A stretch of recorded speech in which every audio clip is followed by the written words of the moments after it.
afternoon, everyone. Good afternoon. Welcome on this rainy Monday. Bill Bowling will lead us in our Pledge of Allegiance and Invocation.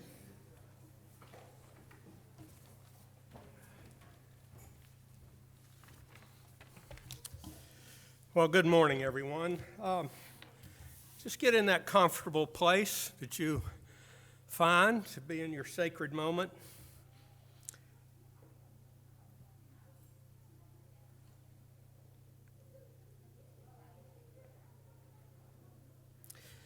We come to you, dear God, in our diversity of thought, word, and deed. What a blessing that we can find common ground in this room, in a world that is becoming more fearful and distrustful every day.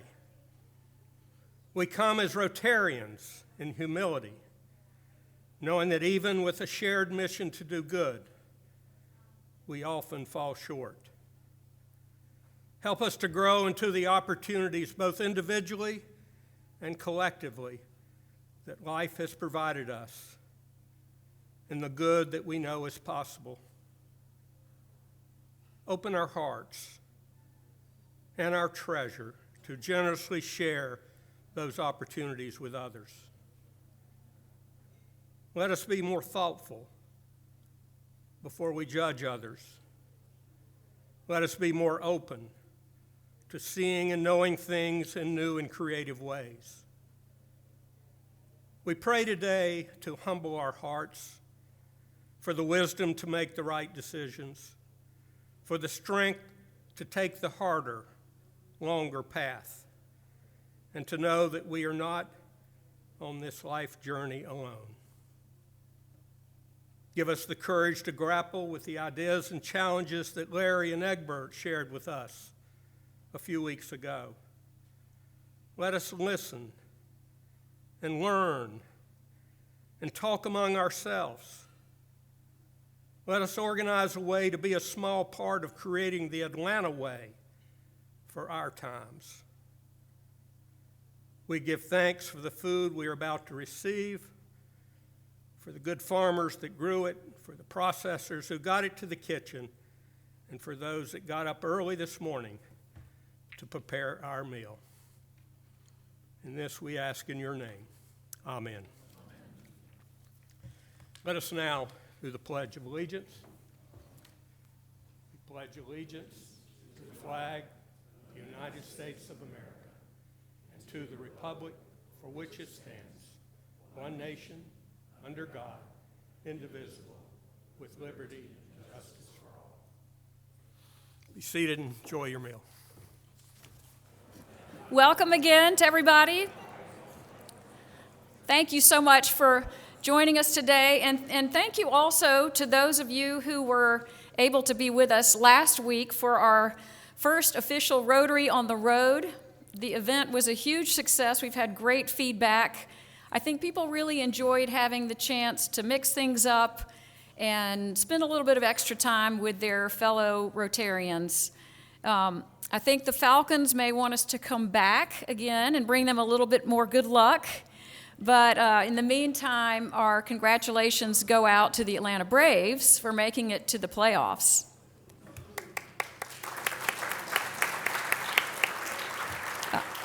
Special thanks again, most of all, to Billy Levine, Stephanie Blank, to Gina and her team for making that event such a huge success. So we are already planning the next one. Stay tuned. Continuing with our fall sports theme, we are going to shift things a little bit today as we go from the world of live sports to the world of esports, as we host Todd Harris, the CEO of SkillShot Media, as our featured speaker today. Before that, we will also hear from Dave Stockert, who will share with us some special perspectives on the election just around the corner.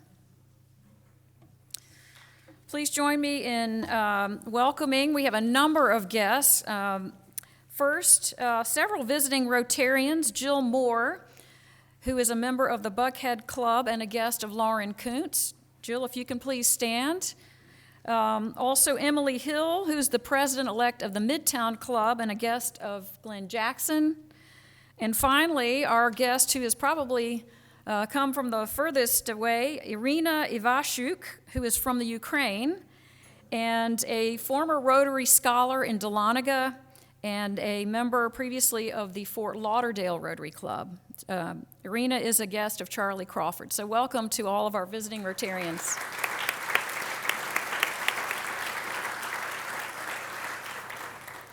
Some additional guests. We have two guests of our speaker, Andrew Steinberg and Stuart Tanner. And if all of our guests can please stand and remain standing. Jamie Vossmeyer and Lucy Frias are guests of Alan Vella. Christian Murphy is a guest of Amy Dosick. Charles Moody III, guest of Dave Moody.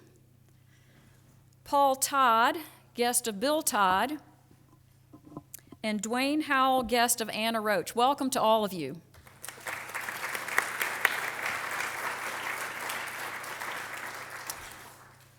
Please join me also in wishing a warm, happy birthday to all of our October Rotary birthday folks. You will see their names on the screen here, and if any of you October birthday Rotarians are here, please stand so we can recognize you. There we go, lots of October birthdays. Happy birthday to all of you.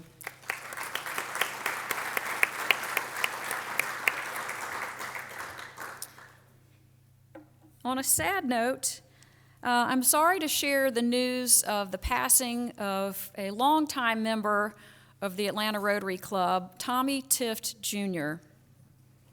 Tommy joined Rotary in 1963, before I was even born, and he and his son, Tommy III, have been dedicated members of this club for decades.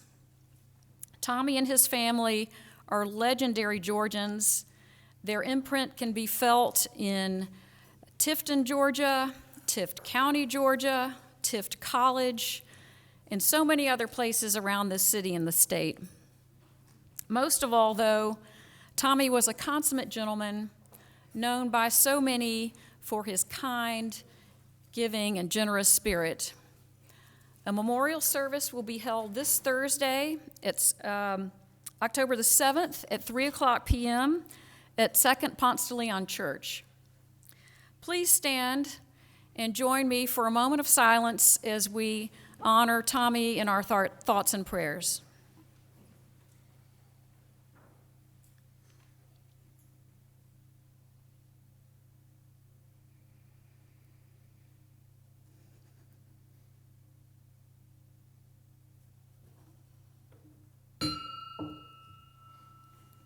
Thank you. Jimmy Etheridge will now introduce new member Chloe Barzy.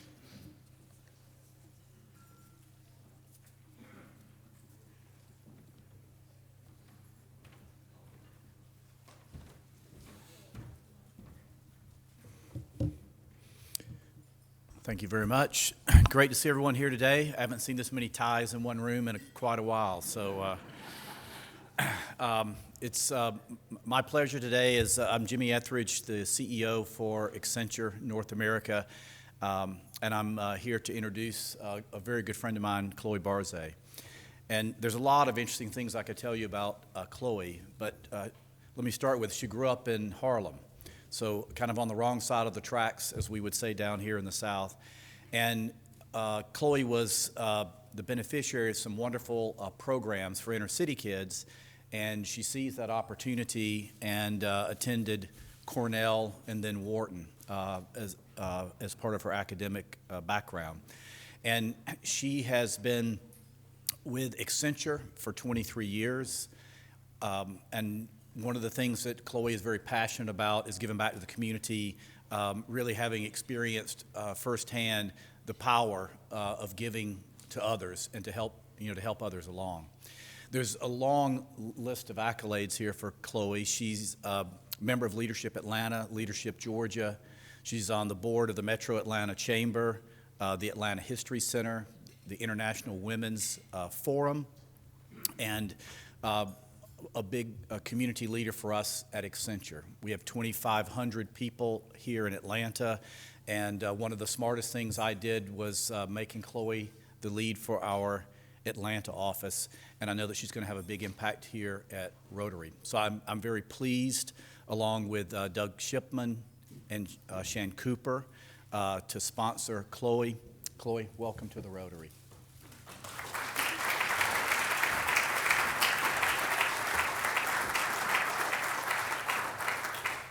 Welcome to Rotary. We are so excited to have you as a new member.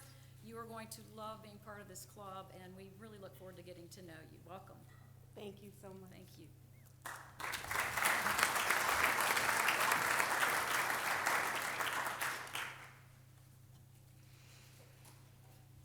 As you all know, we have a very important election just around the corner. And while Rotary is a nonpartisan organization and we do not endorse any specific candidates, we are all about civic duty, and we work very hard each week to help our members get informed about the issues shaping our community. Our next speaker is here to share with us a look ahead at the election and the issues that will be part of that decision we all face. Dave Stockert is a partner with Sweetwater Holdings, a real estate investment firm, and the former president and CEO of Post Properties.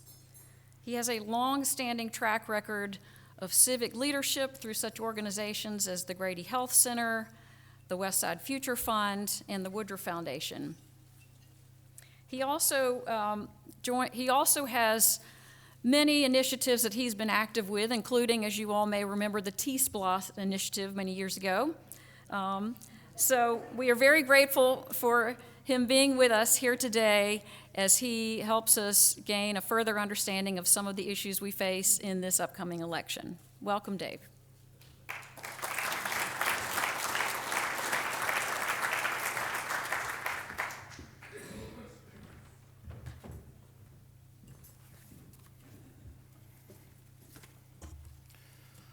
Thank you, Catherine, for reminding me of my failure in 2012.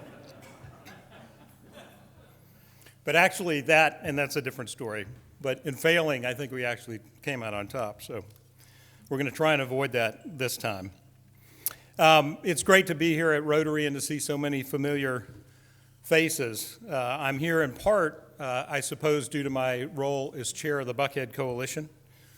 And I want to spend some time this morning talking about the Buckhead City movement, but I also want to talk about an issue that affects the well-being and quality of life of all Atlantans, and that's voting in the upcoming city elections.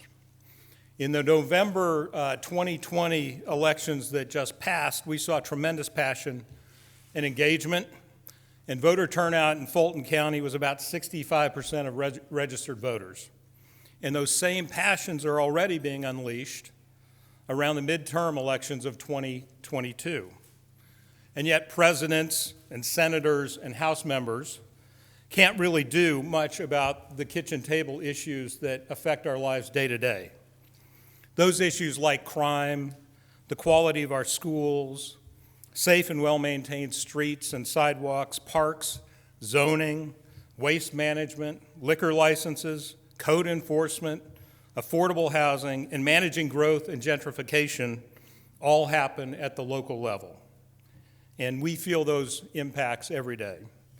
Now, some of the folks in Buckhead are so frustrated and upset over these issues that they want to secede from the city of Atlanta. Dick Yarborough, writing in the Marietta Daily Journal, said, and I quote, "The city of Atlanta has no one to blame but itself. It has long treated Buckhead like a cash cow and a political eunuch. Because the area is populated by primarily white people, their influence is minimal in a city long politically dominated by blacks," end quote. Now that's a pretty remarkable statement to put in a newspaper on all sorts of levels, and it reflects some of the corrosion in the Atlanta way that you heard Larry and Egbert talk about 2 weeks ago. In Mr. Yarborough's telling, Buckhead is a victim. The reality, though, is a lot more complicated, and it starts with the fact that in Buckhead and in every other place in the city of Atlanta, people don't turn out to vote in city elections that have so much impact.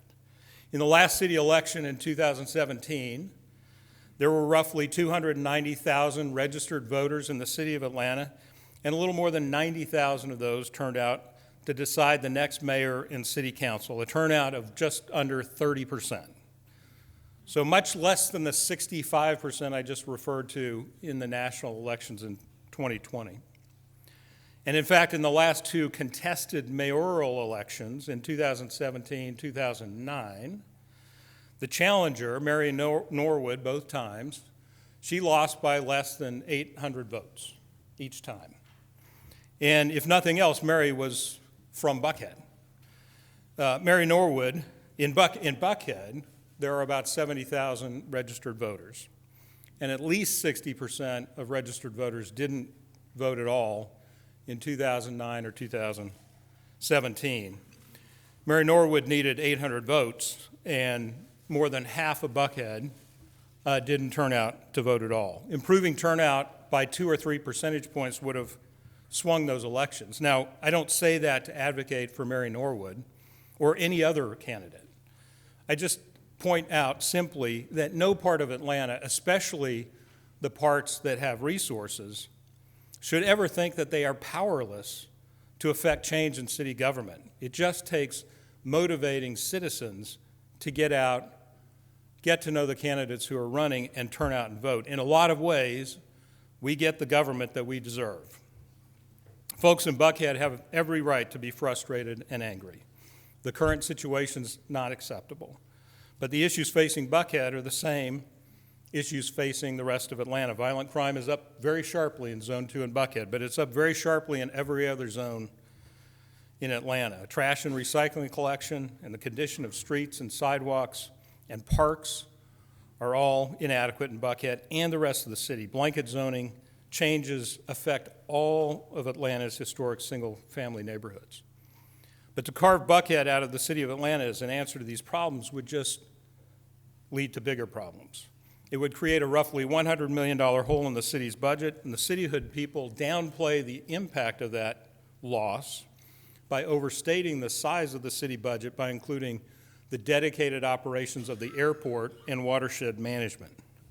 The national rating agencies would likely downgrade Atlanta's bond rating and, in fact, could downgrade bond ratings of other municipalities around the state of Georgia just on the precedent set by a de-annexation of a very large city and the carving up of the Atlanta Tax Digest. According to the AJC, the median household income in a new Buckhead city would be about $140,000, and the median household income in the rest of Atlanta would drop by 17% to about $50,000, painting in a very stark light the difference between the regional haves and have-nots. Many APD officers would be siphoned off into a new and larger Buckhead City Police force. That would mean a depleted force for the rest of Atlanta and less safe environment for everybody. And carving up Atlanta does nothing to address the case backlog in the Fulton County criminal court system where serious crimes are prosecuted, or the overcrowding of the Fulton County Jail. De-annexing Buckhead would also be a real problem for public schools, as APS owns and operates the schools in Buckhead, and the state constitution does not permit the creation of new school districts. When other cities like Sandy Springs and Brookhaven were formed out of unincorporated parts of counties, nothing changed about the county-run public schools. A Buckhead de-annexation from an existing city and an existing school system is a totally different order of complexity. And Atlanta's business reputation would likely suffer. Microsoft bought nearly 100 acres of land for a major new campus near the Bellwood Quarry, Grove Park, and Bankhead.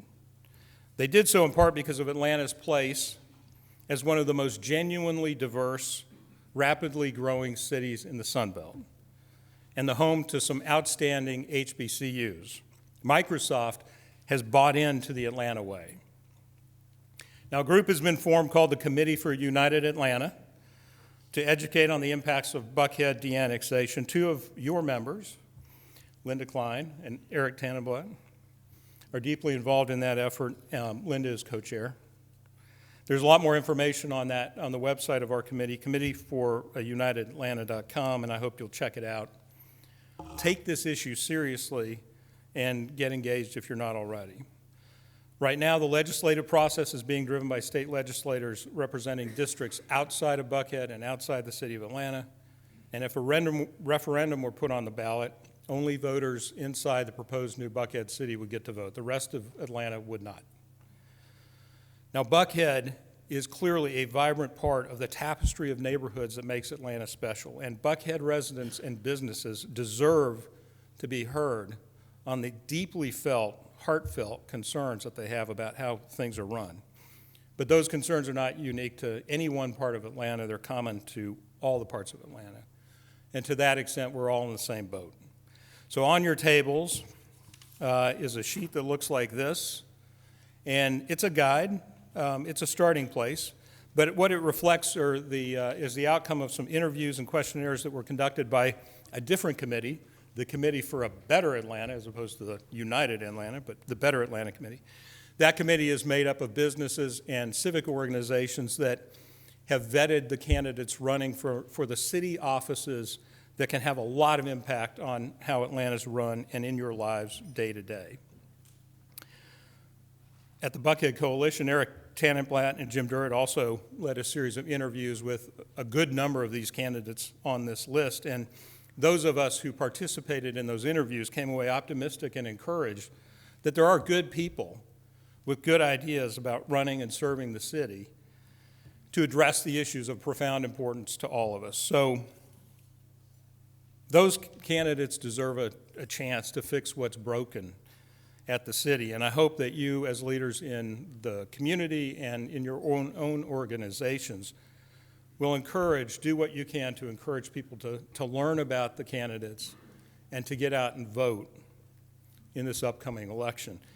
Change for all of Atlanta can start to occur on November 2nd. Thank you.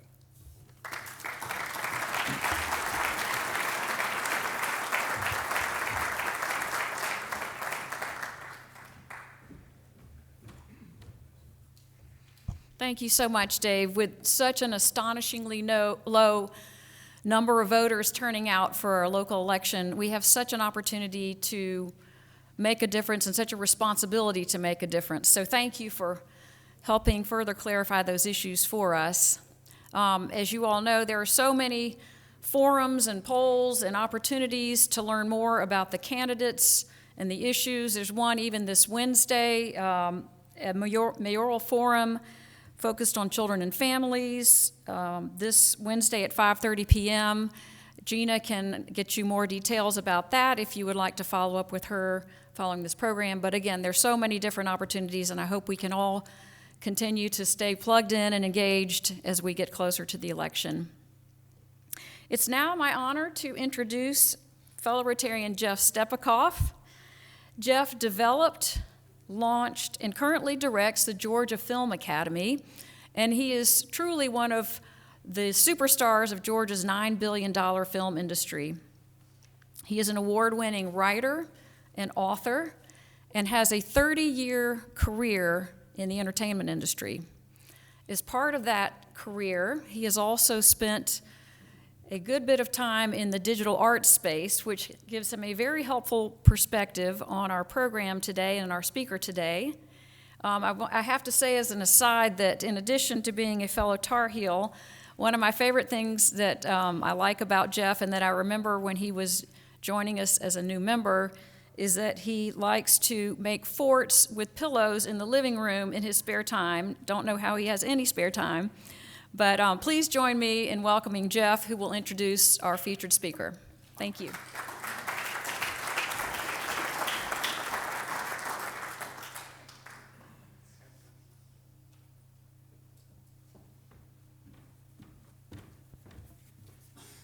Good afternoon. Nice to see everybody, and what a privilege it is to be here today to introduce you all to my friend and colleague, Todd Harris. When Todd was 18 years old, growing up in Raleigh, North Carolina, playing video games, he had an option to attend a lot of universities and colleges and study a nascent field called computer science. Todd's first choice, the University of North Carolina at Chapel Hill. However, Todd actually enjoyed playing video games, playing computer games, and writing computer games a lot more than he enjoyed writing college essays. So as part of his essay to or his application rather, to the University of North Carolina at Chapel Hill, Todd submitted his very first computer program, his very first computer game. Suffice to say, he was accepted to Chapel Hill. He got his BS in computer science from UNC, and soon after moved to Atlanta as a programmer for NCR. He then went on to work in product development for Radiant Systems and Blue Cube Software. In 2005, Todd founded High Res Studios, which is now one of the largest video game studios in the entire Southeast, with over 450 employees. Well over 100 million people around the world have played a game that was developed here in Atlanta at High Res. In 2020, after building out an esports infrastructure at High Res, Todd went on to complete a management buyout, starting a new esports company, SkillShot Media. Based at the Lindbergh Center in Buckhead, which is now being redeveloped as Uptown Atlanta, in an area that's going to be a gaming and esports hub, SkillShot has hosted thousands of esports tournaments, paid out over $10 million in prizing to players in competitive video games, and delivered over 1 billion views of esports content. Todd is also helping to give Atlanta a professional esports team so that we can all cheer for this team. Ghost Gaming is in fact the team, and as well as an organization in esports, it's a gaming lifestyle brand with over 13 tournament championships and 9 million followers. Last year, Todd and other Atlanta partners brought Ghost Gaming to Atlanta with a focus on building a truly diverse and inclusive gaming community and brand. Todd is going to tell you all about all of this. I also want to mention that Todd is a leader in esports education. So yes, when the Georgia Film Academy decided that we needed a workforce for esports and gaming, where do you think we went for our curriculum and our partnership? Again, I'm going to let Todd tell you all about this, but what a privilege it is to introduce you all to my friend and colleague, the state's leader and go-to man in all things esports and gaming, Mr. Todd Harris.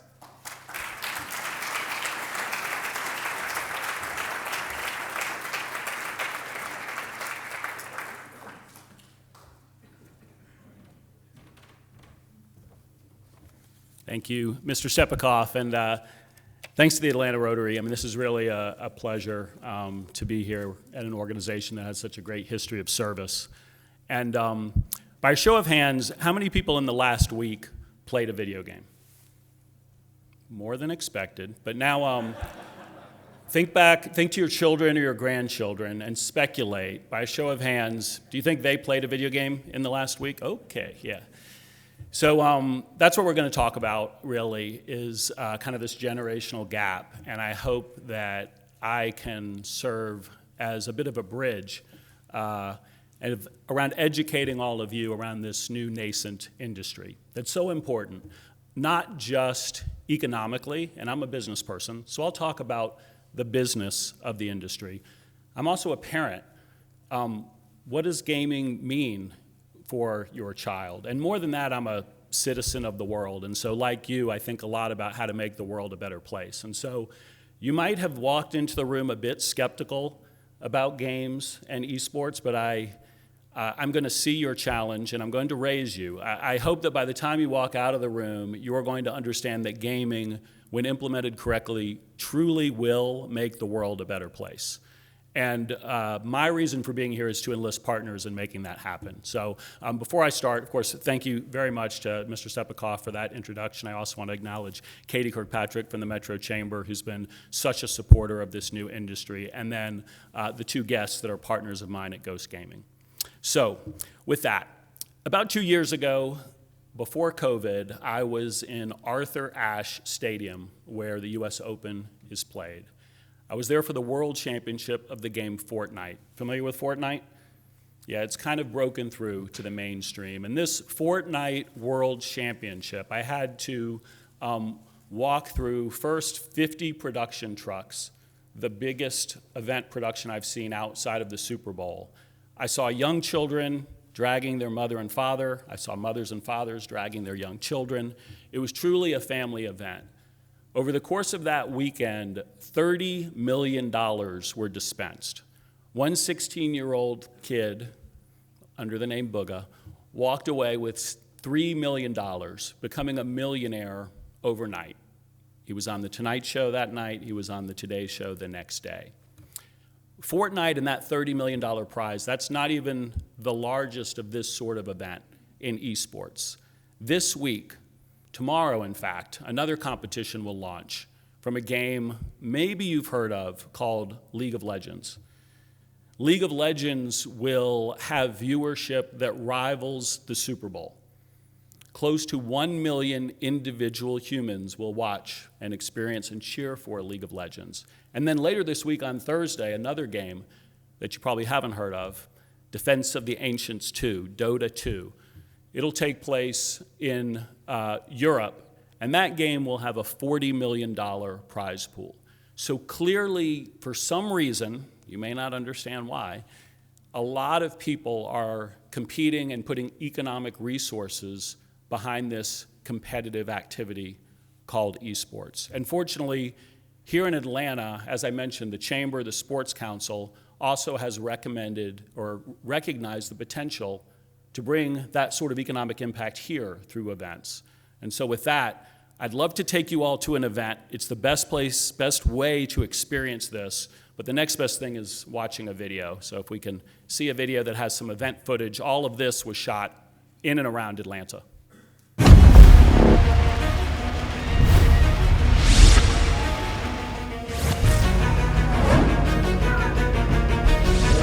I truly believe esports is the future of sports and media, and Atlanta is positioned to lead. And this is going to be awesome. You guys ready for today? I think we can do it a little bit better. Atlanta, are you ready?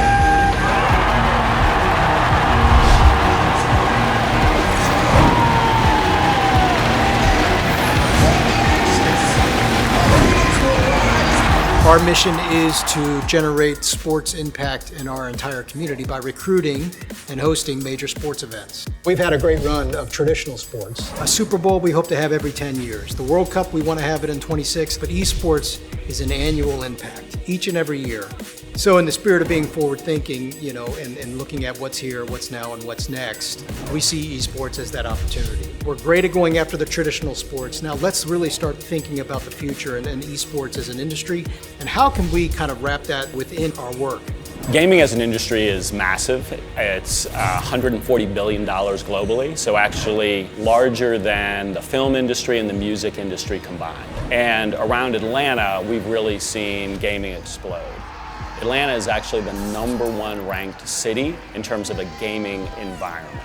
And last year alone, the gaming industry contributed about $750 million in direct economic impact to the state of Georgia. Everything going Atlanta's way. You know, in Atlanta, we do pride ourselves on being forward-thinking. We concentrate on that next generation of talent, what's next on the horizon, from sports, from economics, from business. Things are changing, and that's exciting, and we love to think that we're innovative and that we're thinking about what's new and around the corner.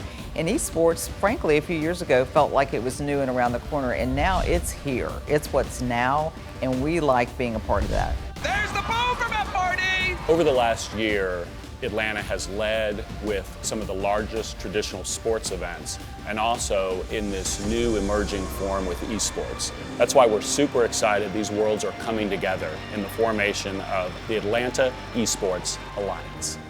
Every city in the country has a group like ours, and from my perspective, being the head of the Atlanta Sports Council, to be the first sports commission in the country to launch an initiative and an entity underneath us that's dedicated solely to the development of esports in our community, I think is fantastic for us as an organization. But to be able to work with leaders like Todd Harris and others, I think is just a great opportunity. We can't pass it up. 'em.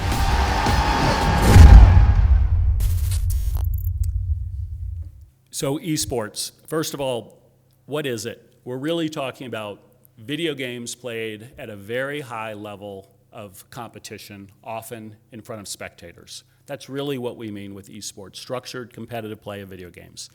May not seem real to you. You may ask why people are watching other people play video games, and I understand that.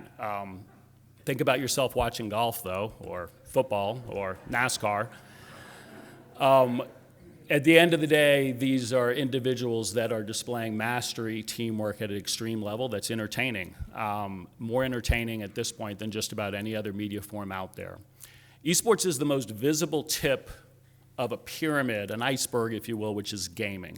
So esports, the event, the competitive nature is about $1 billion globally.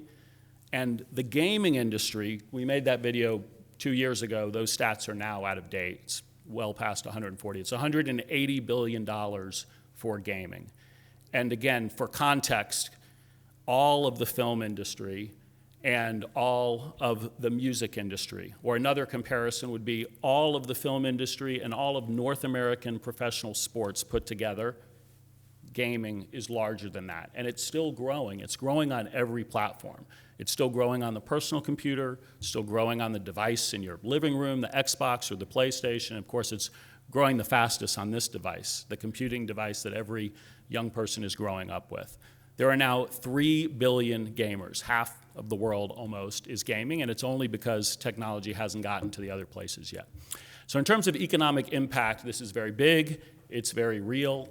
I want to talk about how, knowing that we have the attention of the world, we use that attention for good. But I'll take a brief aside and talk about parents, because I'm a parent of a gamer, and you are as well.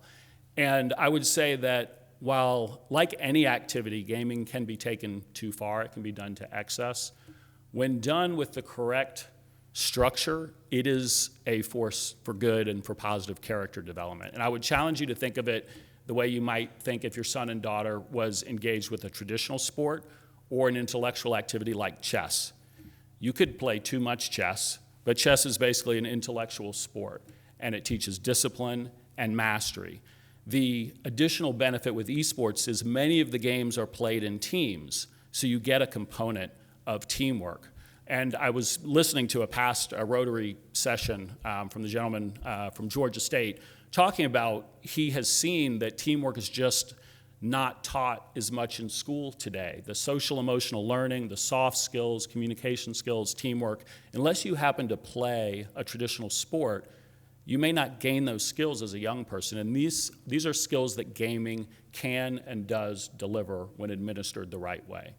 So as a parent, I would say, number one, think that your child engaging with gaming, it may be their first online experience. It's a chance to teach them digital citizenship. Number two, think about those soft skills. Talk with them about their passion and their interest. What did they learn in today's gaming session? What are their goals for the next session? And finally, the hard skills of gaming: engineering, video editing, digital art, web design, social media, content creation. These are the skills that the next generation workforce needs, and all these can be done with gaming. You may take my word for it, but instead I'd rather cue up words of NFL Hall of Famer. So if we could see the next video.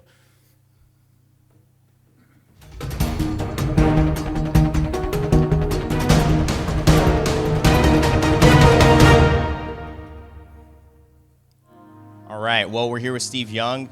Needs no introduction, but I think, sometimes he does. And maybe in the esports world, right? Because this is something that's pretty new for you all. Well, what's amazing is my two boys. I have a 18-year-old and a 16-year-old, and both of them are not interested in sports. They're not interested in playing sports. My oldest one was had a Twitch handle, and he had like 3,000 followers, and he's an entertainer. Now he wants to go into music theater.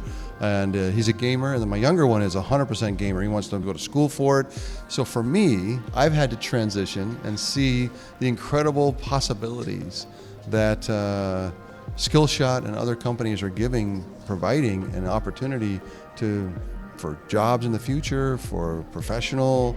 I mean, so to me, you guys are my hero. Like, I'm all focused on this, like, because that's my, all politics are local. What happens in my family is what really matters to me. And for my family, it's really getting these kids that my boys love the technology. My oldest was just started, he said, I'm going to publish a game. I'm going to make a game. So he started drawing last week on his iPad. He started from scratch. And I'm like, that's what he loves. And I told him he's going to be a writer. And there's writing in the gaming industry. There's publishing. There's coding. There's art. There's all the parts of it. And so, you got the right guy when you got me going on this. So. I come from a sports background too. I played at UCLA soccer, and so that was my thing. But I'm curious how, like, as a parent, the transition of expecting your kids to play traditional sports and then being so accepting. You seem like you're on the much more accepting path than a lot of parents I would expect in this. My generation of parents are going to be the ones that look down on it and don't think much of it.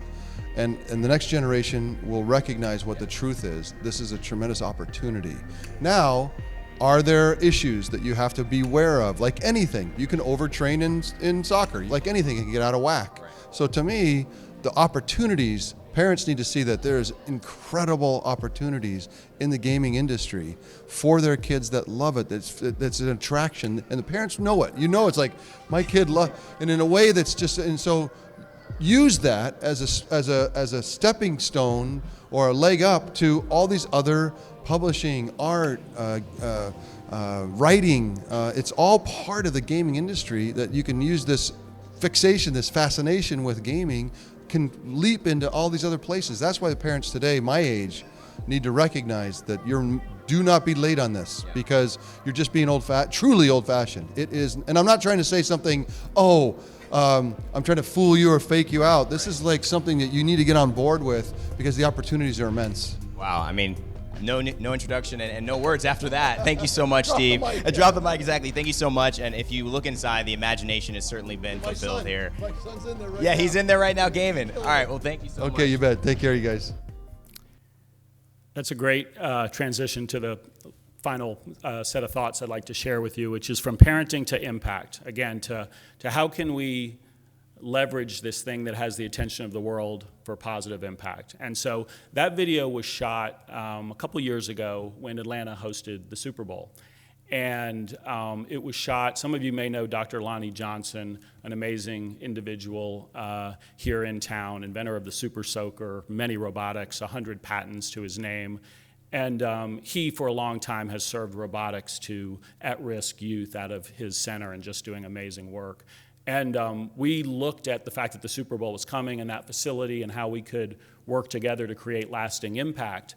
And worked with Steve Young and Jerry Rice to open an esports lab at that center, at Dr. Johnson's STEM Center, really creating one of the first esports labs, because those computers that the kids game on, they also allow for creation. So you're not just a consumer, you're a creator. Really, an open device like a PC is what allows you to not just play a game, but tinker, build a character, build a level. Next you're thinking, I could even program my own game. It's really pretty magical. And so that implementation was equipping the Johnson STEM Center with a set of PCs for that demographic ahead of the Super Bowl. And we've now followed that up with every Super Bowl since. So we opened one in Miami, we opened one in Tampa, we'll be opening another one in California for the next Super Bowl. And that really is about kind of bridging this gap. Again, when I look at the cause work that Rotary is involved with, and even the set of conversations that happened here recently around, really looking at accessibility, really looking at how can we lift all boats and kind of achieve a flattened playing field. And I was fortunate. I gamed with my father as a young person, and he worked at IBM, and I had one of the first IBM PCs, and I learned to program growing up wanting to make games. Not every young person has that, but these are the sort of activations that we can do to improve that. So that's really around kind of STEM development, diversity. Another big plank that we see opportunity with, and that Mr. Stepakov talked about, is education. Not just at the college level, but at K through 12. And I want to share another brief story, which is an entrepreneur, Henry Samueli, out in California, inventor of Broadcom, a billionaire, very passionate around STEM STEAM, and education. He spent about $80 million building out a STEM ecosystem across the US to get young children involved with these skills of the future.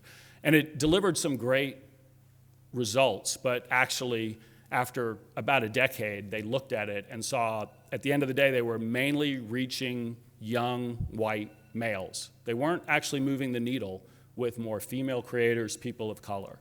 And so they pivoted. They said, we need to meet the kids where they are. Where are they? They're gaming. Everybody is gaming. And hence a new nonprofit was born that our company is involved with called NASIF. NASIF delivers free game-based curriculum to K through 12 schools across the country and now across the world. To give you an example of the type of things you can do with games, with backing of Microsoft and the US State Department, we did a competition called FarmCraft. There's a game called Minecraft. It's kind of like digital Legos. You can create anything. They gave the students a challenge to tackle food scarcity inside Minecraft, different biodomes with different environments, maximize the amount of food in this digital world. We had participation of 700 teams across 38 countries. So not only were they learning technology, ag tech, they were interacting with students from completely different cultures. And we've now run that program 3 years in a row. So this is the sort of opportunity that can be unlocked when you have a desire to make the world a better place, and you also have the attention of young people, because so many well-intentioned programs, you lead the horse to water, but they don't drink, instead of giving them something that they're already into, which is video games. I'll touch on two other service-oriented opportunities. One, because David was kind to talk about the upcoming election and just participation in the process in general. We saw a similar opportunity this last summer. There's an organization called Gamers Vote. Again, about half the US considers themselves a gamer. Many of them are not participating in the process. So we put together a form of digital engagement where they came to watch the video games, but in between they saw their favorite gamers and athletes and musicians talking about the power of democracy and the importance of participating in the process. And they could register to vote right there online on the platforms that they were used to, on their mobile phone, on their web browser directly. We'll take a look at one more video, because I know another popular cause of Rotarians is that related to health and benefiting health all over the world. And this was another opportunity. When COVID hit, it was right when we had started the new studio. We couldn't do physical events, so we pivoted to the world of digital events. It started a week after Rob Gronkowski announced he was going to be returning to Tampa and be reunited with Brady. The next week, he issued a challenge to the most famous gamer in the world, Ninja, to meet him in a video game and play on behalf of raising money for COVID. That started a flywheel where other athletes from every professional league, other gamers, rappers, Waka Flocka, Lil Jon, country artists, Rascal Flatts, Disney musical singers, all jumped on board. This is an event we called COVID. A big, massive streaming event that kicks off on Tuesday, raising money for COVID-19 relief. COVID. It's getting a lot of response. I'm about to walk, yo.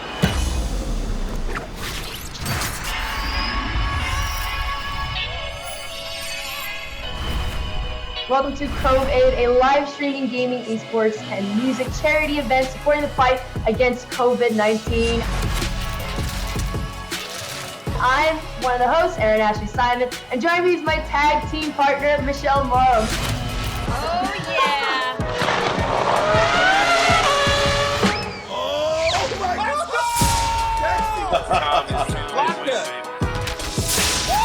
That's the Mike Tyson right there.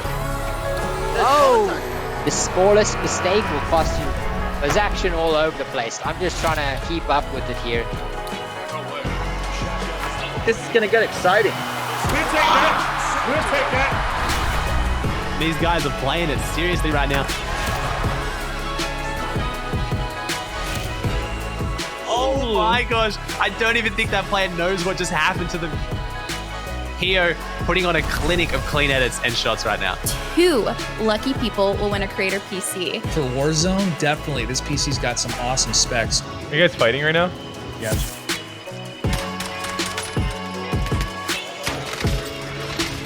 Both down, both down, both down. I got them both.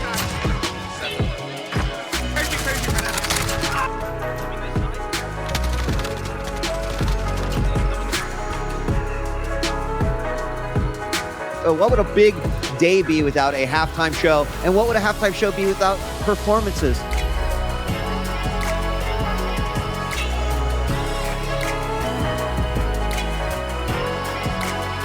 So folks, that does it for Sam and myself. Thanks again for tuning in. A big thank you to our fellow hosts, Aaron, Michelle, Rachel, Marcus. Remember, you can still donate. Go to the website, donate.cove-aid.org. Thank you for tuning in. Good night and good game.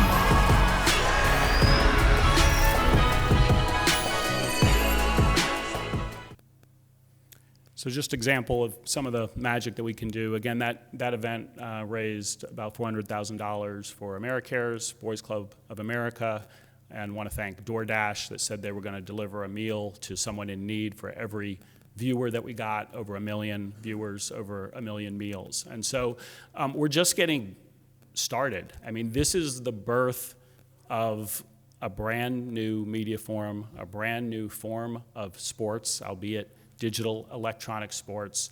It's happening here in Atlanta thanks to the fact that we have such great public support from the state, from the city, from the different metro chambers, and happen to have all the ingredients around in terms of private companies across the ecosystem. We're working on workforce development with our friends at the Georgia Film Academy, and we invite more partners. I mean, this has the attention of the world, and if it doesn't have your attention, I would ask you why not, because it deserves it. If you want to do good in the world, go where the people are, go where the kids are, and this is where they are. So before I open up to questions, that's really my call is, you know, see myself, see one of the great partners here at the table or others, and let's do some good together leveraging video games. Thank you.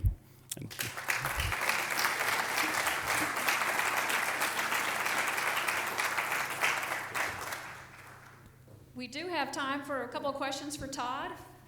Let's see, Alana? All right, I have a very big surprise, which you may not know about, how much good you've really done. We had a young fellow from Alabama who was playing football at Harvard, broke his neck, high level, couldn't move anything from the neck down, on a ventilator. He is gaming.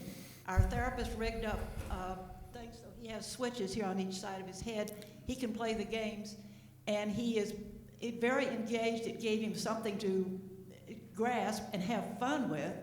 And he's going back to college. He loves college, and he's waiting to get into law school.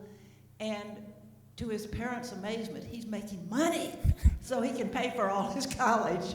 Wow, I love to hear that. Because of you. Well, and others. The Shepherd Center here locally is doing great work, rehabilitative therapy, and there are many stories of young men and women that were competing in traditional sports and through sports injury or car accident, lost mobility, and are able to compete. I have a similar story where the game we made at High Res was called Smite. I talked with a young man in Alabama who wanted to chat with me because for the first time he could be on the varsity team for his high school, because his high school, as they have in Georgia, have adopted esports as a varsity letter sport. This young man had been confined to a wheelchair from a very early age, and but he could play. He could play on behalf of his school. He could earn a letter jacket, and he's inspired to work in the industry. So I love stories like that. Thank you.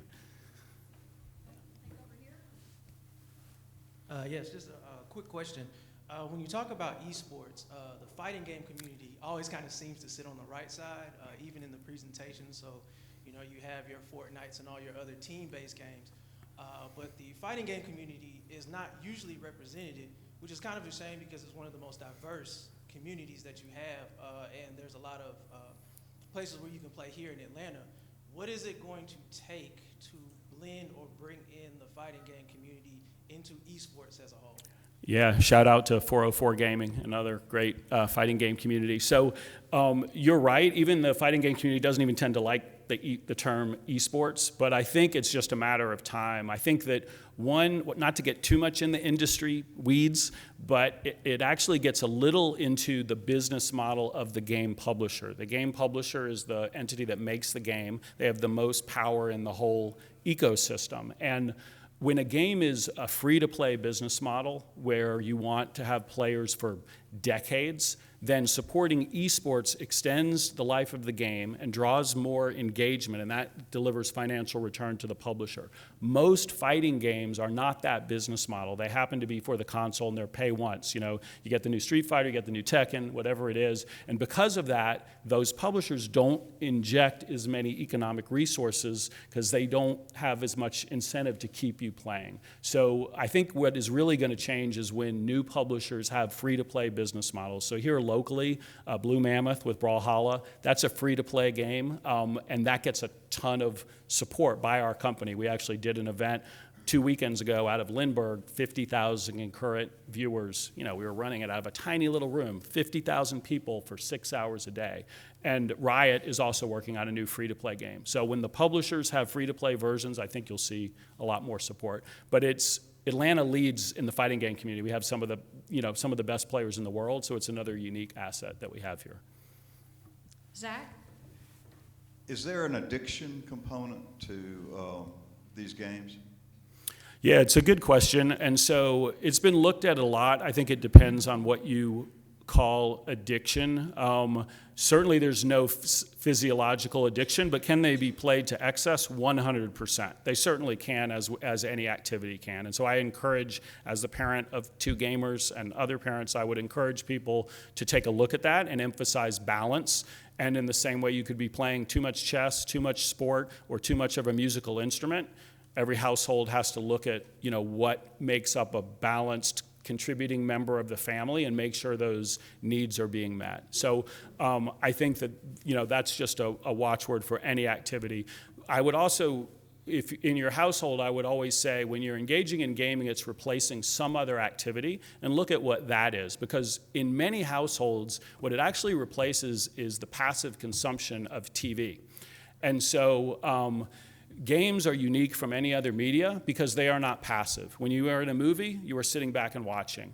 Even when you're reading a book, you're leaning in a little bit and you're using your imagination. A game, what makes it a game is that you are the protagonist, you have agency, you make meaningful choices. And that's a very powerful lesson. It's also a positive feedback loop, and it feels good when you accomplish goals. And so I'd say look at what it's replacing. It's in most cases replacing sitting in front of what we used to call the boob tube. Now it's a little bit of live streaming, and I think it's a much better upgrade in terms of engaging compared to TV. If the kid's not getting outside at all or other things, then you obviously would need to look at that as you would anything. Jeff? First, a suggestion. I think we should redo the video with current head of the chamber, new numbers, but also I'd love to see some of these young people who have the experience to have a team. Maybe because I'm an educator, I teach at Emory. I like to see the actual kids because many people in this room, like Dave Moody, were athletes. I'm 6'3", and I'm actually the white man who can jump. But I'd like to have like a 5'6" kid and say, this gives me a chance for a team sport. But I also want to look at the bigger civic effects and economic effects and get your commentary, because there is a study that, I don't know if you know, but at UGA, at Emory where I teach, at the Ivies, at liberal arts schools, it's 44% men, 56% women, only because boys are given an advantage in admissions. Otherwise, it would be more imbalanced, 40-60 maybe. And studies have shown that it's mostly because the boys, maybe they'd be watching some boob tube, but when they break down, it's boys in high school and junior high playing video games to such an extent that they're not doing nearly as much homework as the girls are, and that's why the boys have to be given a great advantage coming into college. Now, I don't say that only as a criticism, although I do think the time put into video games is draining our overall workforce development. Not everyone can be programming video games, but I think there is a great opportunity here, which is, I've always wondered why gamification is not used more for education.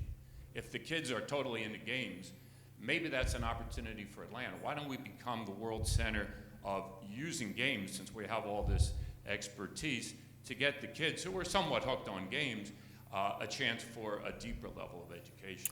Yeah, well, yeah, there was a lot there, but at the heart of it, what makes a well-designed game is the same as what makes a well-designed education program. You have agency, you're giving control to the person, you're presented with clear goals that are a slight reach for your level of difficulty. Not too easy, not too hard. You get immediate feedback, you get shinies, you get sounds, you get auditory cues when you accomplish that, and then you're presented with a harder challenge. And these days, because of the internet, you're doing it in a communal social setting.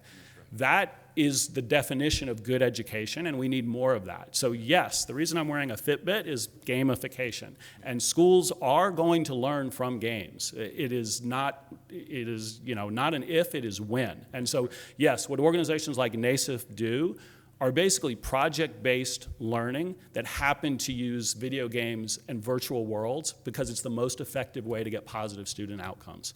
And anyone who's interested in this topic, you can go to nasif.org. There's millions of dollars of research that shows when implemented correctly, video games in the school setting, not at home because you're going to play them anyway, literally in the school setting, positive social emotional learning, more engagement with STEM, more engagement with school than before. And so, yeah, super passionate on this topic, would love to make Atlanta the leader of the world around it. Thank you so much, Todd. Thanks for the questions. Thanks for the attention.